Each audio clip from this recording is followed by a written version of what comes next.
মূল যে বিষয়টা হচ্ছে যে অ্যাটর্নি জেনারেল পদটি সাংবিধানিকভাবে অত্যন্ত গুরুত্বপূর্ণ একটি পদ এবং 5ই আগস্ট পরবর্তী নতুন বাংলাদেশের যে প্রত্যাশা সেই প্রত্যাশা পূরণের জন্য অবাধ সুষ্ঠু এবং নিরপেক্ষ নির্বাচনের মাধ্যমে জনাব তারেক রহমানের নেতৃত্বে নতুন বাংলাদেশে মানুষ স্বপ্ন দেখা শুরু করেছে এবং সেই স্বপ্নের মধ্যে অন্যতম হচ্ছে যে বাংলাদেশের মানুষ চায় যে আইনের শাসন সুপ্রতিষ্ঠিত হোক, মানুষের মানবাধিকার মৌলিক অধিকার সুরক্ষিত হোক, মানুষের ন্যায় বিচার প্রতিষ্ঠিত হোক এবং বিচারপ্রার্থী মানুষ যেন ন্যায় বিচার পান এটার জন্য সুনিশ্চিত হোক।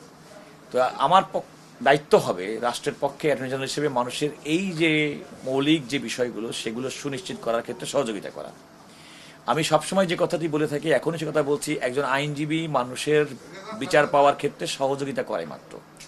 তো যেহেতু রাষ্ট্রের পক্ষের প্রধান আইন কর্মকর্তা হিসেবে রাষ্ট্র হচ্ছে আমার প্রকৃতপক্ষে তাদেরকে রিপ্রেজেন্ট করাটা হচ্ছে আমার মূল কাজ এবং আমার কাজটি হবে মূলত আদালত কেন্দ্রিক এবং রাষ্ট্রের প্রয়োজনে যে কোনো বিষয়ে আইনগত মতামত দেওয়াটা আমার কাজের অন্তর্ভুক্ত হবে।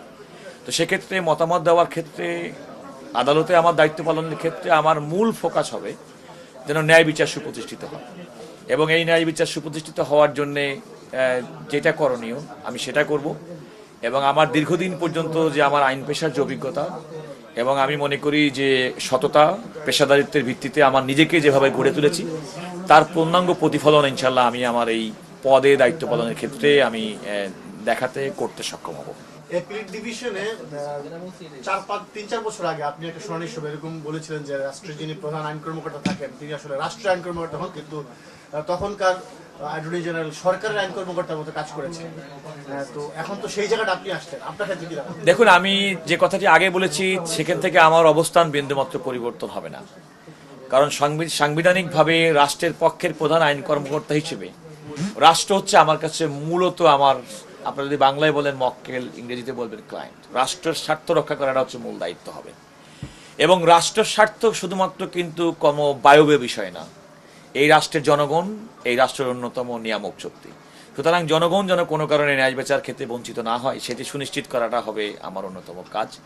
আর আমি যে কথা আগেই বলেছি যে রাষ্ট্রের স্বার্থ হবে সবচেয়ে বড় আগে এবং এই জনগণ তার থেকে বিচ্ছিন্ন কেউ নাই। সুতরাং মানুষের ন্যায় বিচার প্রাপ্তির ক্ষেত্রে আমার অতীতে যেভাবে আমি অত্যন্ত প্রবক্তা হিসেবে এগুলোর পক্ষে বলেছি, আমি আমার কার্যক্রম পরিচালনার ক্ষেত্রেও সেগুলো বাস্তবে রূপ দেবো ইনশাআল্লাহ।